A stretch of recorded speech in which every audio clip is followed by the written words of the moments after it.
క్లేశులు కారుగాక జనముల్ శ్రీకాళహస్తీశ్వర అని వర్ణించారు ధూర్జటికారు.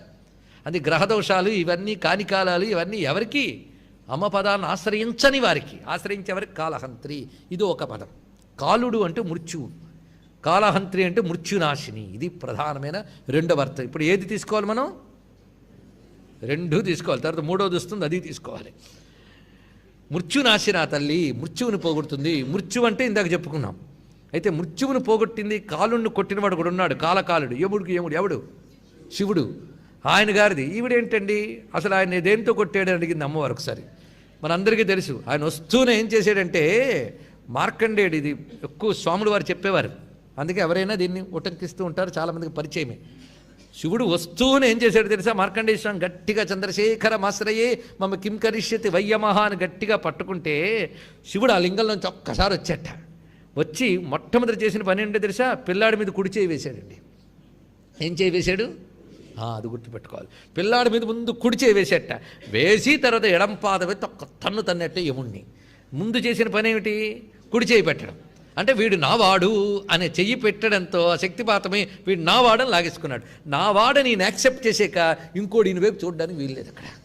అందుకు ముందు నావాడని తీసుకుంటాట, తర్వాత తన వాడి మీదకి వచ్చిన వాడిని కొడతాట. ఇక్కడ అది చెప్పాల్సింది.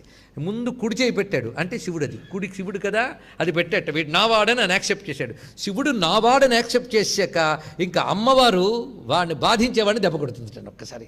అందుకే ఎడం పాదంతో కొట్టాడు. ఎడం పాదం అంటే అమ్మవారేగా, అది తెలుసుకుంటుంది. అందుకే శివుడి వాడు అయిపోతే అమ్మవారు రక్షిస్తారట. చంద్రశేఖర భక్తార్తి భంజనాయై నమో నమః. చంద్రశేఖరుని భక్తుల యొక్క ఆర్తిని పోగొడుతుంది. చంద్రశేఖరమాశ్రయేవ కిం కరిష్యతి వయ్యమః. చంద్రశేఖరుని భక్తుడు మార్కండేయుడు, ఆర్తి భంజన ఎడమ పాదం అమ్మవారండి, అది తెలుసుకోవాల్సింది. అందుకే ఆయన కూడా నటరాజుగా ఎడం పాదం ఎత్తి దీన్ని ఆశ్రయిస్తే నా అభయం ఇస్తానన్నాడు. కుడి చెయ్యి అభయం, ఎత్తిందేమో ఎడం పాదం, చూపిస్తున్నది దాన్ని. అమ్మ పాదం పట్టుకుంటే అయ్యవారు అభయం లభిస్తుంది. ఎంత గొప్పగా చెప్పారు చూడండి ఇక్కడ. అందుకు ఇద్దరిది ఒక్కటే, కాలహంత్రి మృత్యునాశిని. ఇన్ని రకాల అర్థం చేసుకుంటున్నాం. అసలు కాలహంత్రి అంటే మోక్షదాయిని, ఇది అర్థం. ఎంతసేపు కాలబద్ధులమో అంతవరకు మనం పాశబద్ధులం, టైం బౌండెడ్, ఇది అర్థం. టైం బౌండెడ్ జీవుడు, కాలానికి అతీతుడు ఈశ్వరుడు, ఇంతే. ఎంతవరకు జీవత్వం ఉందయ్యా అంటే నువ్వు ఎంతవరకు టైం బౌండెడో అంతవరకు, నువ్వు కాలబద్ధుడు అయినంత వరకు కూడా. అన్ని కాలపాశం అనే ఒక మాట ఉంటుంది, కాలపాశం. మనందరికీ తగిలింది ఆ పాశం, కాలపాశం. అది లాగుతూ లాగుతూ ఉంటుంది. ఎంత కాదన్నా 8:30 దాటితే అందరూ కాలపాశం చేత లాగబడిస్తున్నారులే, తప్పదు. అలాగే ఒక టైం వస్తుంది, కూర్చుందామన్నా కూర్చో కూడా లాగేస్తాడు. కాలపాసం అంత గొప్పది, దాన్ని ఎవ్వరూ దాటలేరు. ఎవరైనా బ్రహ్మాదులైనా దాటలేరు. అందుకు పిపీలకాది బ్రహ్మపర్యంతం అంటే చీమ మొదలుకొని బ్రహ్మగారి వరకు అన్ని లోకముల వారు కాలబద్ధులే. కాలబద్ధులైన వాళ్ళు జీవులు. కాలాతీతుడు ఎవడో అతడు ఈశ్వరుడు. అందుకు కాలబద్ధులు పశువులు, కాలాతీతుడు పశుపతి. అందుకు శివుల్లో ఐక్యం అవ్వాలి అంటే మనం కాలాన్ని దాటిపోవాలి. అందుకే జనన మరణ రూపమంతా కాలమేగా.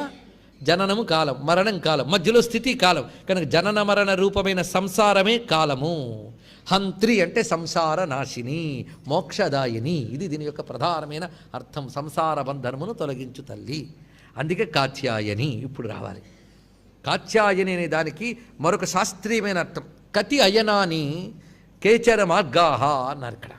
కతి అయనాని ఇది కాత్యాయని అన్న. కాత్యాయని కాలస్వరూపిణి. ఇప్పుడు మరొక అర్థం, కాత్యాయని కాలరూపిణి.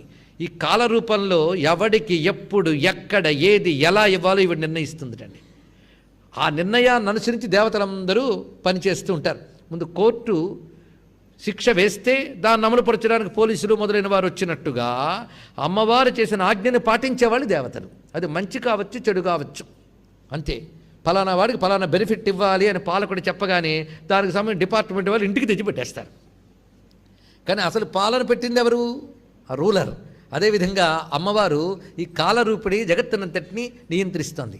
అందుకు లెక్క పెడితే ఎన్ని అయనములు, కతి అయ్యనాని అని అర్థంట.